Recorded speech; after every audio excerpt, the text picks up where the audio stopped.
Hello everyone, एके study channel में आपका स्वागत है।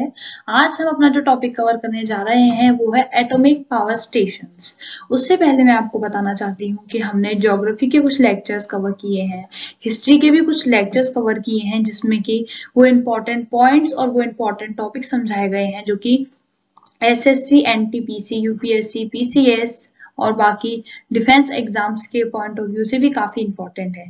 तो आइए अपने टॉपिक की तरफ बढ़ते हैं जो कि है atomic power stations. Atomic power stations क्यों बनाए जाते हैं? एटॉमिक पावर स्टेशंस वो बिजली घर होते हैं जो कि न्यूक्लियर एनर्जी से क्रिएट किए जाते हैं। तो आज हम उन्हीं के बारे में पढ़ेंगे। तो हम इसमें अपने सब टॉपिक्स देखते हैं जिसमें ये हमारा पहला सब टॉपिक है कि एटॉमिक पावर स्टेशंस क्या होता है। उसके बाद हम देखेंगे न्यूक्लियर रिएक्टर क्या होता है। उसके बाद एटॉमिक पावर स्टेशन इंडिया में कितने हैं, कौन कौन से हैं, और कुछ इंडिया के एटॉमिक पावर स्टेशन वो हैं जो कि अभी अंडर कंस्ट्रक्शन है, पूरे नहीं हुए हैं, उनके बारे में भी हम आपको जानकारी। एटॉमिक न्यूक्लियर पावर स्टेशन क्या होते हैं अब हम ये देखेंगे।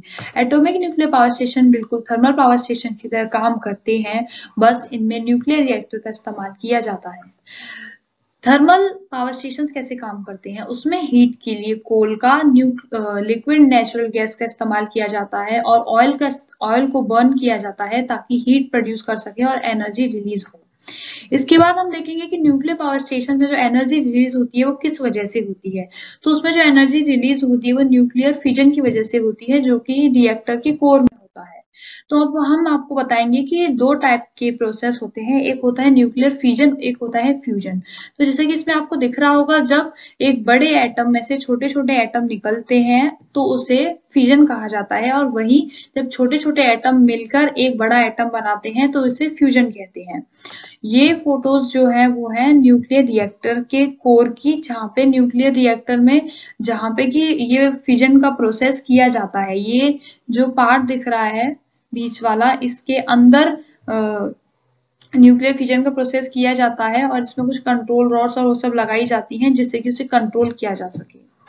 अब हमारा अगला टॉपिक है कि न्यूक्लियर रिएक्टर क्या होते हैं। न्यूक्लियर रिएक्टर वो जगह होती है जिसके अंदर की हमारा न्यूक्लियर एनर्जी प्रोड्यूस होती है और न्यूक्लियर फिजन होता है। न्यूक्लियर रिएक्टर का एटॉमिक पावर स्टेशन से क्या रिलेशन है? तो न्यूक्लियर रिएक्टर को पावर स्टेशन का हार्ट कहा जाता है। वो central reactor core produces heat due to nuclear fission. The heat is used to make steam that spin turbine to create electricity। जब इलेक्ट्रिसिटी बनानी होती है, हीट प्रोड्यूस करनी होती है तो एनर्जी चाहिए। वो एनर्जी जब न्यूक्लियर फिजन होता है तो रिलीज होती है, और उसके बाद जो हीट और स्टीम होती है, जो हीट से निकली हुई होती है, वो टरबाइन को मूव करने में हेल्प करती है जो कि इलेक्ट्रिसिटी क्रिएट करती है। यूरेनियम यूज किया जाता है as a fuel nuclear reactor के अंदर। और यूरेनियम कितना पावरफुल होता है हम वो देखेंगे कि 1 kg यूरेनियम इतना पावरफुल होता है जितना कि अगर हम 4500 टन हाई ग्रेड वेराइटी का कोल यूज करेंगे, वो जितनी हीट और एनर्जी प्रोड्यूस करेगा उतना सिर्फ 1 kg यूरेनियम कर देता है। 2000 टन ऑफ ऑयल को जब जलाया जाएगा तब इतनी हीट और एनर्जी प्रोड्यूस होगी जितने सिर्फ 1 kg यूरेनियम। अब हम देखेंगे कि न्यूक्लियर रिएक्टर्स के पार्ट कौन कौन से होते हैं। तो न्यूक्लियर रिएक्टर के पार्ट पढ़ना बहुत ही इंपॉर्टेंट है क्योंकि उसमें सबसे पहला और इम्पोर्टेंट पार्ट जो होता है वो होता है कोर। अभी हमने पिछले स्लाइड में अपने उसकी फोटो देखी है। जो कोर होता है उसी में पूरा न्यूक्लियर फिजन हमारा न्यूक्लियर फिजन का जो प्रोसेस होता है वो टेक प्लेस होता है। तो उसे हम ऐसे याद कर सकते हैं कि वो सबसे ज्यादा इंपॉर्टेंट पार्ट है हमारे न्यूक्लियर रिएक्टर का। इसके बाद हम अगला देखेंगे कि फ्यूल जो न्यूक्लियर रिएक्टर में यूज किया जाता है वो किया जाता है यूरेनियम। यूरेनियम आप सबने सुना ही होगा, बहुत ही ज्यादा पावरफुल केमिकल है। इसके बाद कंट्रोल रॉड्स उसमें इस्तेमाल की जाती हैं। कंट्रोल रॉड्स क्यों इस्तेमाल की जाती हैं?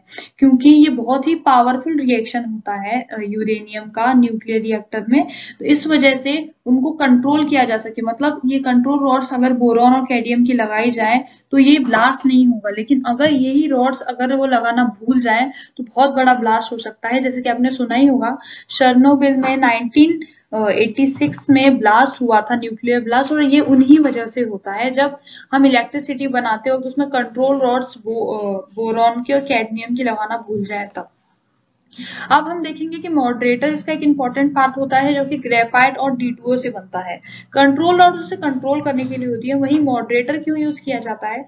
जब ये प्रोसेस होता है, टरबाइन घूमता है, तो वो किस स्पीड से एनर्जी दे और किस स्पीड से वो घूमे या फिर ऊपर नीचे वो पिस्टल जो होती है, तो इसीलिए मॉडरेटर यूज किया जाता है कि वो उसकी स्पीड कम कर सके, मतलब जितनी हम चाहते हैं उतनी उसकी स्पीड हो, इसीलिए मॉडरेटर का इस्तेमाल किया जाता है। उसके बाद कूलेंट। कूलेंट सबसे इंपॉर्टेंट पार्ट है देखा जाए तो न्यूक्लियर रिएक्टर का, क्योंकि न्यूक्लियर रिएक्टर में जो रिएक्शन होते हैं वो न्यूक्लियर फिजन की वजह से होते हैं, जो कि कोई इंसान उसे बुझा नहीं सकता है, रोक नहीं सकता है, वो एनर्जी जो रिलीज हो रही है, तो कूलेंट का इस्तेमाल किया जाता है।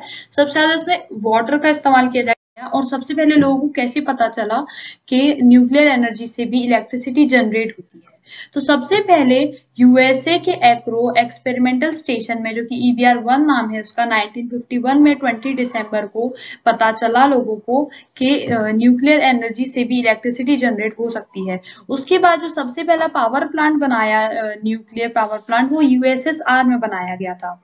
यूएसएसआर पहले एक बड़ा कंट्री था जो कि अब 15 देशों में बढ़ चुका है, जिसकी सबसे बड़ी कंट्री अब रशिया है। यूएसएसआर और यूएसए में एक बार कोल्ड वॉर हुआ था, जिसके बाद की ये यूएसएसआर को 15 कंट्रीज में बांट दिया गया है।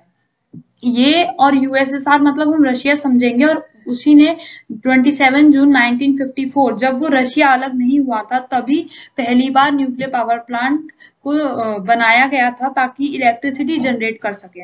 इसके बाद वर्ल्ड का सबसे बड़ा कमर्शियल स्केल पे जो पावर प्लांट बनाया गया, वो कैंडर हॉल इंग्लैंड में बनाया गया, जो कि 17 अक्टूबर 1956 को बनाया गया था। अब हम देखेंगे कि एटॉमिक पावर प्लांट्स इंडिया में कौन कौन से हैं और उनकी क्या इंपॉर्टेंस है। तो न्यूक्लियर पावर प्लांट जो होते हैं वो इंडिया के 4th इंपॉर्टेंट सोर्सेज हैं जो कि हमें इलेक्ट्रिसिटी प्रोवाइड करते हैं। Nuclear power is 4th largest source of electricity in India after thermal, hydraulic and renewable source of electricity. इसके बाद 2020 में 23 न्यूक्लियर रिएक्टर्स हमारे इंडिया में आ चुके थे। अकॉर्डिंग टू 2020 हम बात कर रहे हैं। ये हमें 7480 मेगावाट की यूनिट प्रोवाइड करते हैं, और 45 गीगावाट हमारी एक्सपेक्टेशन और प्लानिंग है इंडिया की कि इतनी एनर्जी आगे चल के न्यूक्लियर पावर प्लांट जो है हमें प्रोवाइड करेंगी। हमारा फर्स्ट पावर प्लांट जो इंडिया में इस्टेब्लिश हुआ था, उसका नाम है तारापुर एटॉमिक पावर स्टेशन, जो कि महाराष्ट्र में है। ये 28 अक्टूबर 1969 को इस्टेब्लिश हुआ था। इसकी कैपेसिटी है 1280 मेगावाट, जिसने हमें 2020 और 21 में 7386 गीगावाट एनर्जी प्रोवाइड की थी। इसमें दो यूनिट हैं, एक यूनिट 2 इंटू 160 मेगावाट की है और दूसरी 2 इंटू 540 मेगावाट की है। इसमें जो कूलेंट यूज किया जाता है वो किया जाता है अरेबियन सी। जो ओनर है इन पावर स्टेशंस का, वो इंडिया की सेंट्रल गवर्नमेंट है, जिसका नाम है nuclear power corporation of India limited. लेकिन इसको इन पावर स्टेशंस को जो न्यूक्लियर रिएक्टर सप्लाई करते हैं वो BARC मतलब भाभा एटॉमिक रिसर्च सेंटर और हमारी सेंट्रल गवर्नमेंट दोनों प्रोवाइड करते हैं। सेकेंड जो हमारा पावर स्टेशन है इंडिया का, वो है राजस्थान एटॉमिक पावर स्टेशन, जो कि नाम से ही पता चल रहा है कि राजस्थान में है। ये 16 दिसंबर 1973 में स्टेब्लिश किया गया था। इसकी जो कैपेसिटी है वो है 995 मेगावाट। इसमें एक यूनिट है जो कि 2 इंटू 700 मेगावाट की है। इसने नेट आउटपुट जो एनुअली हमें 2020 और 21 में दिया है वो है 7886 गीगावाट। इंडिया की सेंट्रल गवर्नमेंट इसे मेंटेन और कंट्रोल करती है, जबकि इसे जो न्यूक्लियर रिएक्टर प्रोवाइड करते हैं वो है NPCIL और BARC। इसमें कूलेंट के रूप में जिस रिवर का इस्तेमाल किया जाता है वो चंबल रिवर है, क्योंकि वो राजस्थान में है। थर्ड हमारा पावर प्लांट जो इंडिया का है वो है मद्रास एटॉमिक पावर स्टेशन। ये मद्रास में है, जो कि 24 जैन 1984 में स्टेब्लिश हुआ था। इसकी कैपेसिटी 410 मेगावाट है, जिसने कि एनुअली हमें 2020 और 21 में आउटपुट दिया था 1703 गीगावाट का। इसे भी इंडिया की सेंट्रल गवर्नमेंट चलाती है, और न्यूक्लियर सप्लाई जो करते हैं वो है NPCIL BARC। इसमें कूलेंट का जो इस्तेमाल किया जाता है उसके लिए वाटर जो लिया जाता है वो बे ऑफ बंगाल से लिया जाता है। इंडिया का जो 4th एटॉमिक पावर स्टेशन है उसका नाम है नरोरा एटॉमिक पावर स्टेशन, जो कि उत्तर प्रदेश में है।